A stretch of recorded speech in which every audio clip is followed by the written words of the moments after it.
अखिलेश यादव चुनाव के वक्त सपा के खिलाफ बगावत करने वाले विधायकों की घर वापसी के मूड में नहीं है।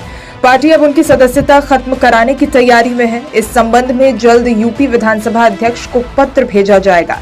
सपा के बागी विधायकों में मनोज पांडे, अभय सिंह, पूजा लाल, राकेश पांडे, राकेश प्रताप सिंह, विनोद चतुर्वेदी और आशुतोष मौर्य शामिल हैं। इनमें अधिकांश ने राज्यसभा चुनाव में भाजपा के पक्ष में क्रॉस वोटिंग की। लोकसभा चुनाव के दौरान कुछ विधायक भाजपा में शामिल हो गए। जब नतीजे आए तो भाजपा के साथ साथ इन बागी विधायकों को भी झटका लगा, क्योंकि ये भाजपा को उम्मीद के मुताबिक वोट नहीं दिलवा पाए। इस बीच इन विधायकों की घर वापसी की चर्चा शुरू हुई तो अखिलेश यादव ने सिरे से नकार दिया। बागी विधायकों में पल्लवी पटेल भी हैं। पूर्व विधायक नारद राय ने एन वक्त पर बलिया में भाजपा का दामन थाम लिया। इसके बाद भी सपा ने बलिया सीट जीती। इन सबसे खफा अखिलेश किसी को वापस लेने के बिल्कुल मूड में नहीं है। अखिलेश का विधायकों से मिलने से इंकार। इस बीच सपा प्रवक्ता फखरुल हसन चांद ने एक्स पर लिखा, राज्यसभा चुनाव के समय समाजवादी पार्टी से धोखा देने वाले गद्दार विधायक कल परिणाम आने के बाद अखिलेश यादव को माफी देने का संदेश भेज रहे हैं कि एक बार माफ कर दीजिए, एक मौका दीजिए। कुछ करीबियों से पैरवी कर माफी मांगने के लिए समय दिलवाने की गुजारिश कर रहे हैं। उन्होंने लिखा, अखिलेश यादव ने गद्दार विधायकों से मिलने से इनकार किया और पैरोकर को सुनाई खरी खरी। हालांकि अखिलेश ने खुद भी इन बागियों के प्रति अपना रवैया रायबरेली में ही साफ कर दिया था, जहां उन्होंने बागियों को निशाने पर लिया था। सुनने में आया है कि हमारा दूसरा धोखेबाज में यूं ही चला गया है।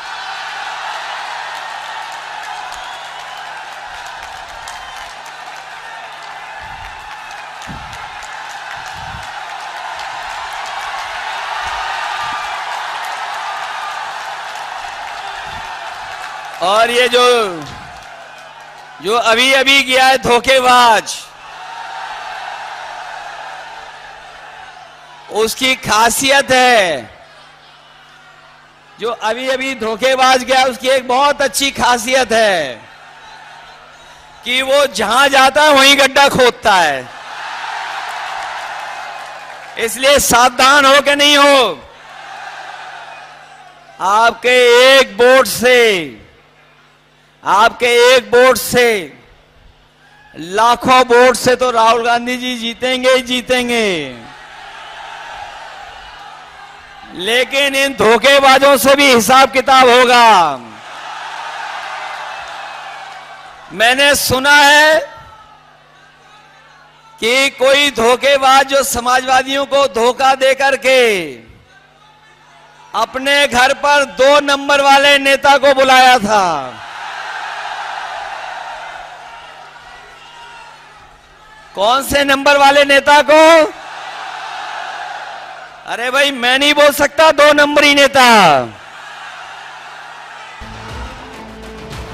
बता दें कि मनोज पांडे लगातार तीसरी बार ऊंचाहार से सपा के विधायक हैं। उनका क्षेत्र रायबरेली लोकसभा सीट में आता है।